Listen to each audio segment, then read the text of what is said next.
as I'm looking in the corner and a certain child is emptying the ball pit that I have. Stop it. Oh, that girl. No. All right, just for everybody, just to just real quick to pan off to.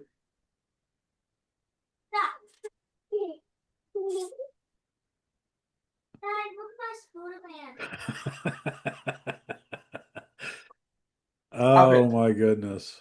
Stop it. If anybody's wondering if the terrible twos are a real thing, yes, they are.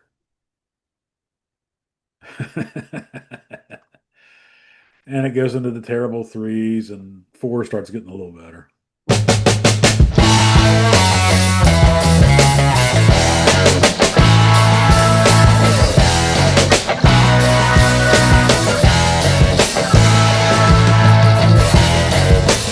Welcome in everybody to ZB's Horsepower Talk. As always, I'm ZB Zach Brown, and joining with me as always is former 410 Sprint Car crew chief and mechanic, my dad, Jeff Brown. Make sure you guys like, follow, subscribe anywhere you get your podcast platform, YouTube channel, all social media platforms. We do this every single week, usually either Wednesday or Thursday it gets released. Let's get into what we saw this past week in racing, kicking it off right away with our most recent guest, the Knoxville Nationals champion of this year. For the first time in 40 years, the Knoxville Nationals champion is also the Tuscarora 50 champion. Ryan Timms wins the Tuscarora 50. Absolutely dominating performance in the second half of the race. As soon as he got the lead, he never looked back, and he was gone. He won by like over 6 seconds. It was absolutely incredible to see. We kind of called it, said, don't be surprised if he Yep. makes a run at this. I don't know if we really expected him to win, but damn, he did. Well, I don't want to say that he won because he was on our show, but I'm not going to say that. I'm just Yeah, saying. I mean, I think it just either gave him good luck, gave him that extra boost of confidence. Of course, why not?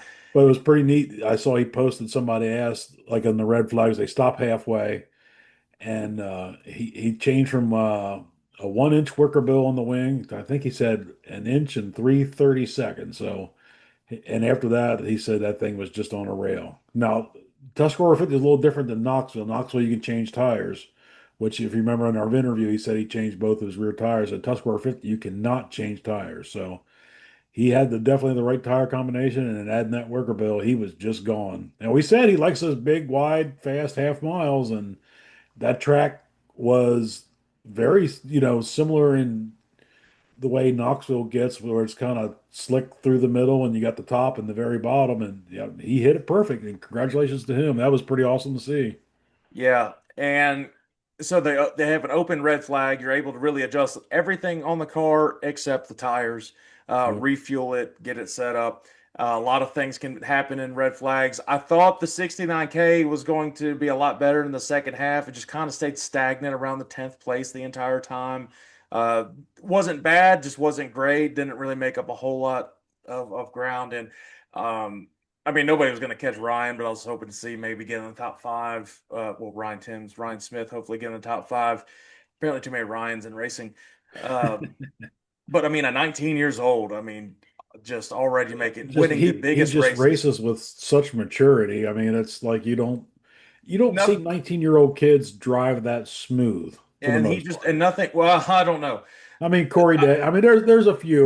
listen, I don't know if he was really smooth as he was at Knoxville because he was running the crap out of that thing on Yeah. that damn wall. He was almost macroing it a little bit. He was up on that coach. I mean, he was getting every bit of that racetrack. He was getting everything he could out of it, and he was running the hell out of it. Especially that restart where he ended up taking the lead. I mean, he just dove it in and said, "No, this is mine," and he just Yeah. took it and never looked back.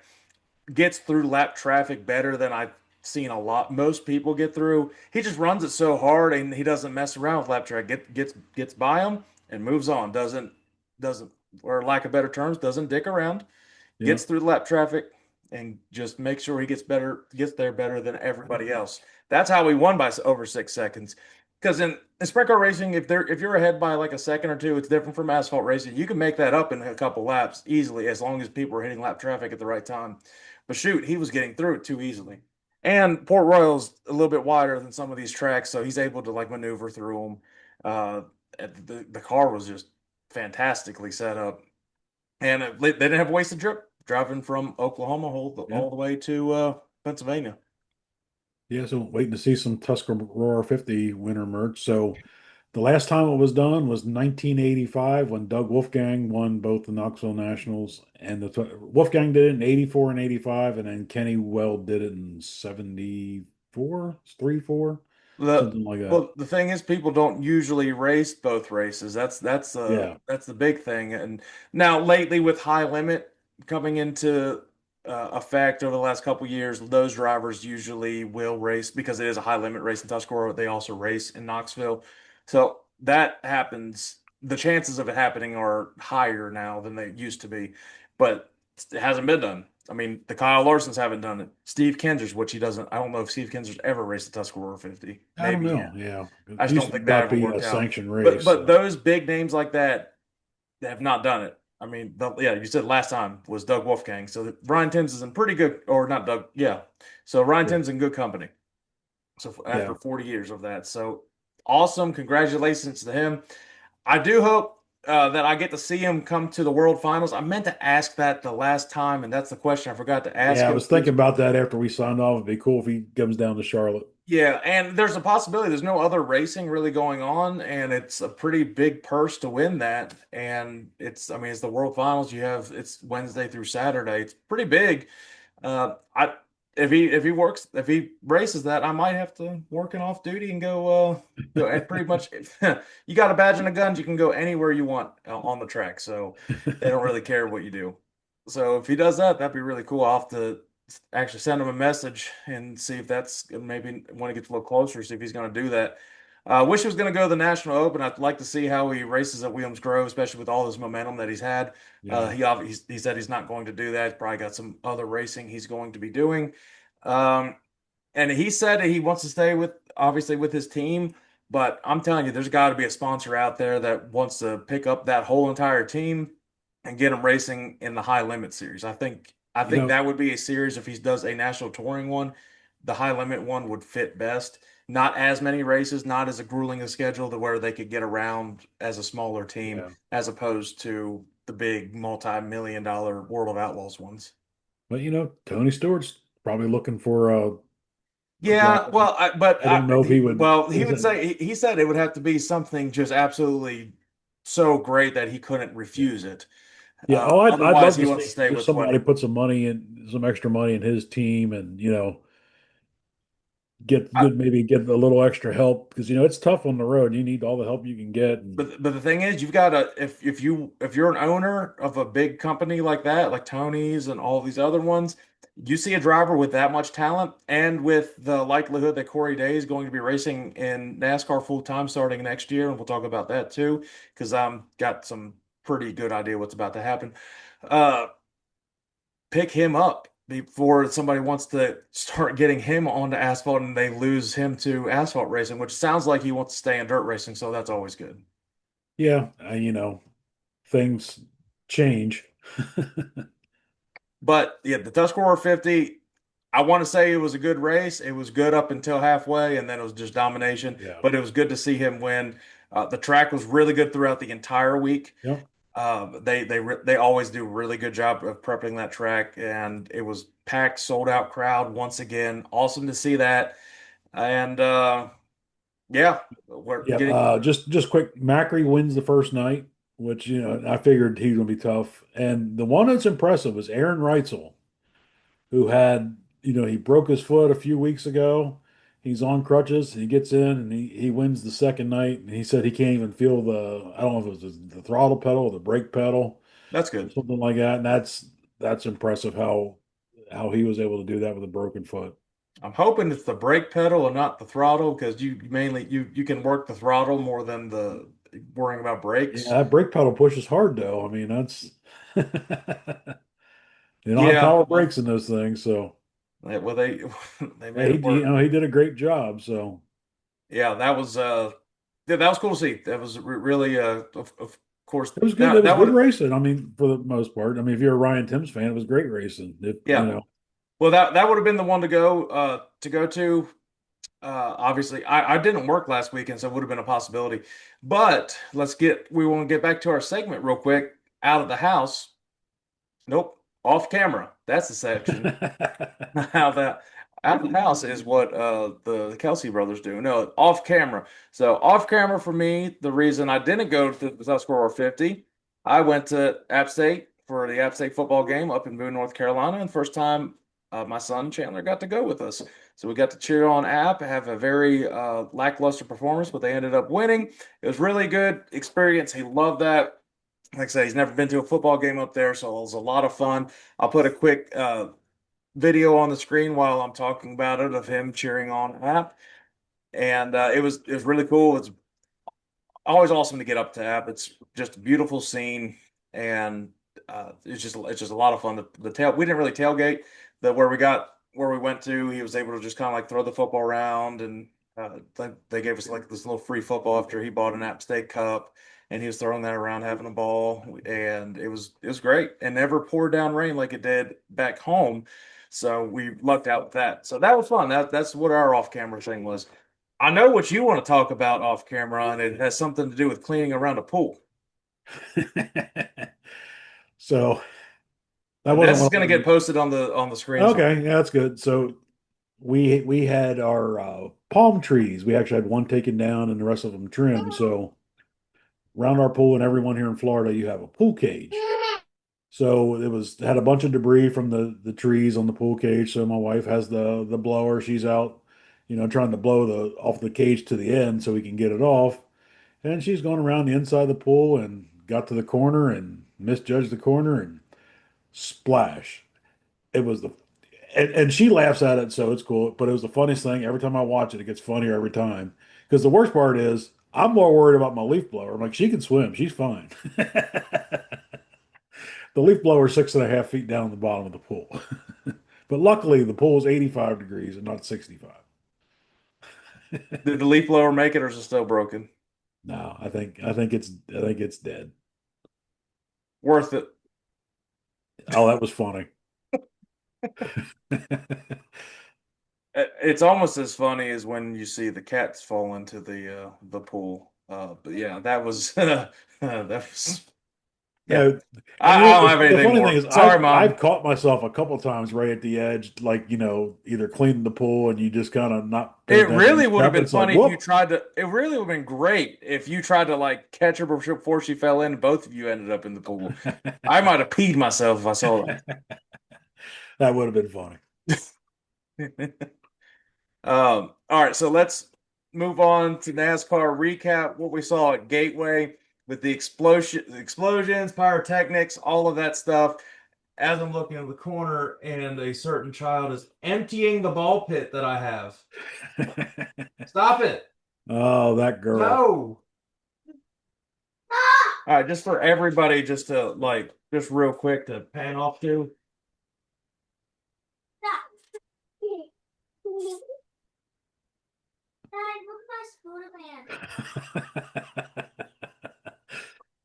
Stop Oh it! my goodness. Stop it! If anybody's wondering if the terrible twos are a real thing, yes, they are.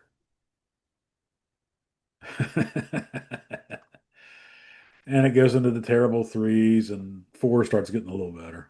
Well, see, Chandler wasn't that bad at two. It's when three hit, he was worse. But daggum. Oh, it's the second child, Zach. You weren't that bad. Your brother? Yeah.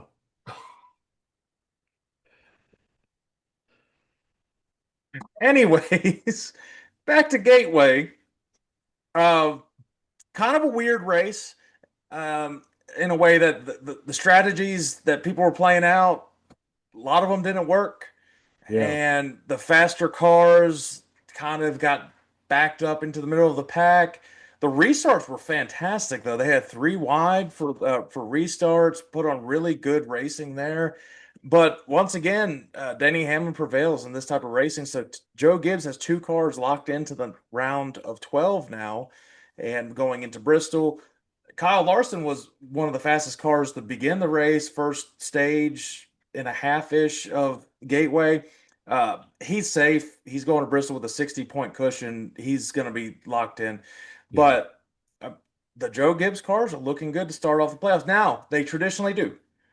That's something you've seen, that Joe Gibbs cars looked really good at the beginning of these playoffs. And then something happens around round of eight. mistakes happen, and sometimes they get to the round of the final round, and that's when just catastrophe hits between Denny Hamlin, Well, Christopher Bell. They just have the worst luck, the championship four and the round of eight. well, Um, pressure gets tougher every round, So now, the now they had such big point cushions, the pressure's not there. You well, start getting down to where you're close to Well, that I will cutoff line say when mistakes happen. all the Toyotas have been really impressive between 2311 and Joe Gibbs. Like Tyler Reddick, he was right at the border of the cutoff, and he's made up a lot of points. Chase Briscoe has looked really, really strong. Yeah, that's surprising. I mean, Christopher Bell's going to kind of do his thing. He's kind of just hanging around there. He finished seventh. He was pissed off though. If you heard anything, Yeah, he had some pit road issues. yeah, he was mad about it. I mean, he had a good car, and he's got every right to be mad. And Bubba Wallace, he's fourth in the playoff standings right now. Yeah. So Yeah, that thing's he's been since Indy, he's been real good everywhere. yeah. So and so let's talk about the playoff standings. I have it right here. So Denny Hamlin, Chase Briscoe moved on. Kyle Larson's going to move on. Bubba Wallace is going to move on. That's pretty much guaranteed. Very, very likely Ryan Blaney, unless just explosions happen at Bristol, he'll make it. Byron, Reddick, they'll all make it. Christopher Bell will. We're going to go down the whole way. The ones that aren't safe, and I'm even going to say it, probably the whole right at Joey Logano, right about 10th place. He's 21 points, but 21 points can go away like that at Especially at Bristol. Bristol. And it's happened to Joey before. He's gone with a cushion at the cutoff before the round of 12, and he's lost out on it. He's also gone in and went on to win championships. Austin Cindric's right on the edge right now with 11-point cushion. So drivers that actually have been decently impressive. Austin Dillon's one of them. He's hanging around. He's got a shot to make it in on points. He's got to have a solid day, and anything can really happen at Bristol. It's one of those wild card type races. Shane Van Gisbergen, again, it is Bristol. I know he's not great at ovals, which he was actually running well at Gateway, He's gotten better. and then all of a sudden it just kind of fell off. Yeah. Those two have a shot to make it in on points. They just have to have solid days and a little bit of luck on their side. But Alex Bowman, Josh Berry, it's a must-win situation now. They have to win at Yeah. Bristol, and both of them have a shot. Hendrick's traditionally very good at Bristol. And Josh Berry's a very good short track racer, so he can win. He could very much win Bristol as well. So that's the storylines heading into here. Don't be shocked if Josh Berry wins. He just had some bad luck. It just kind of caught up He's with had him. some real bad luck. And Alex Bowman's had bad luck all year. Like since the Daytona 500, he's just had bad luck. Poor Yeah, guy and just can't catch a he's break. been fast, and he actually did make up quite a few points last week. So they were actually relatively happy that they were in less of a hole going into this week than they were last week. So one race at a time, I guess. Um, well, we might as well preview it. It's Bristol, baby, and it's the Bristol Night Race. Yeah, This is the this is one that's really, really good. And Bristol's been very good with this setup too. If there is one short track that has been good, and this car has been progressively getting better on the short tracks. And I'll be honest, it probably has been the best year that it's had on short tracks. There's been better racing, and it's a cutoff race. There's going to be a lot of take, not a lot of give. yeah, And it's going to be I mean, there's 500 laps, but it's going to be from lap one. They're going to see a lot of aggression in this race. Drivers like Larson, he's probably just going to go for the win. Might as well. He's already locked into the next one. Try to get some of those extra points to try to move on into further rounds. Uh, and then you're going to have the drivers below the cutoff go for the win. The ones about the middle, they just want to have a solid day. They just really do want to just get through it and avoid wrecks at Bristol. I mean, obviously everyone wants to win at Bristol, but you're going to see a lot of people be a little more conservative between the 7th and 10th point standings right here. So, yeah. You um, you might see the second half of the point ladder where the guys might stay out to get stage points, where other people may not stay out, or they'll pit just to get the track position after the fact. You're going to see some different strategies just as far as getting that extra, 5, 10 points, and even one playoff point for winning the stage. one thing with Bristol is that it is a triple header this week, so it's Thursday, Friday, Saturday nights, and Caleb Costner gets a shot in the Truck Series Oh, good for to Caleb. race. So what I found out is that their crew obviously they don't have a lot of the funding like these big teams and everything. So they have basically one extra set of sticker tires. So they don't have a lot of tires to really work with. So that's a lot of it. They're not able to get that all taken care of. But learning at Bristol, being have the opportunity to race a Bristol Night Race is really really cool. Yeah, Just hopefully it has a clean race, and it is a truck series, so a lot of the drivers they do a lot of take, they never give, yeah, and being in the playoffs doesn't help either. So we don't preview the truck series right now, but if I had to take a guess, it's going to be Corey Heim. Um, shocker. just that's just a dominant performance. Yeah. Xfinity's there as well. So one thing I kind of foreshadowed earlier about Corey Day. So my prediction right now is that Junior Motorsports is going to announce that Corey Day is going to race full time in the Xfinity Series to take over for Connor. Connor. I I hope He's so. he's raced I he's raced know that Hendrick wants to hang on to him for sure. well, and I mean being Hendrick affiliated with that and being the chance to run full time, I think you'll see that. Don't be shocked if Alex Bowman's on his last year or two in his contract and he gets the boot just based on just his performance. Thank you for that. I got a unicorn. Okay. Um, but don't be shocked if Bowman kind of unfortunately just ends up getting fired really let go separate ways whatever you want to call it and Corey Day in a couple years takes over for that it would not shock me. No. Um, Now, moving on to the Cup Series at Bristol, we kind of talked about it. Expect Josh Berry to be in the running for it. He's desperate and he's good at short track to be racing hard for it. I just don't think Bowman's going to win. I don't really think Bowman really has a shot to win. I think the thing is that it's Murphy's Law and it's going to happen again to him probably. He's probably going to get caught up in a wreck. I just see it happening and honestly, if I had to take a shot and just randomly guessing, I don't think anybody in the bottom four is going to move on. That's just my bold prediction. It's not really Yeah, I'd that agree with bold, but that. I don't see them. I could randomly see Austin Dillon just having a top He's 10 got the best finish. shot of them all. Yeah, I could see him randomly have a top 10 finish and like say Cindric or somebody Rex. I could see that happening. Um, let's get into our NASCAR fantasy, our predictions for Bristol. I'll go first this time. I finished last at fantasy, so I only have a 70-point cushion.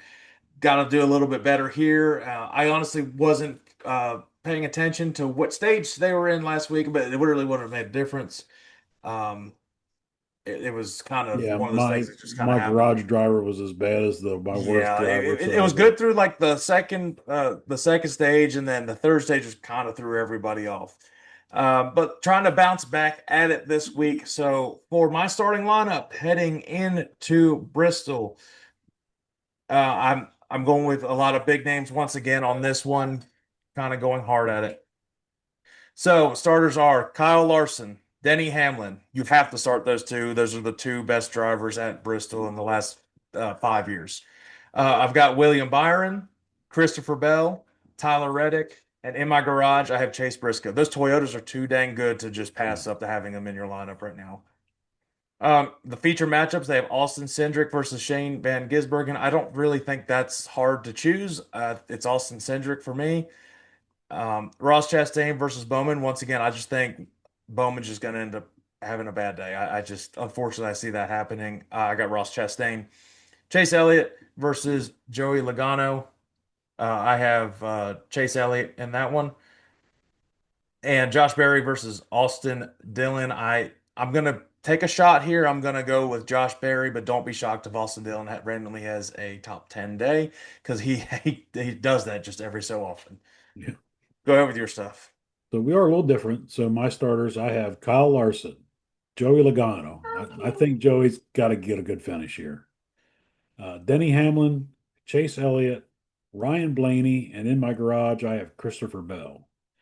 So in the matchups, I have Austin Cindric over SVG, Now I picked Bowman over Chastain. I think Bowman's at least I think he's got to try. So who knows? But I do have Chase Elliott over Joey Logano, and I have Josh Berry over Austin Dillon.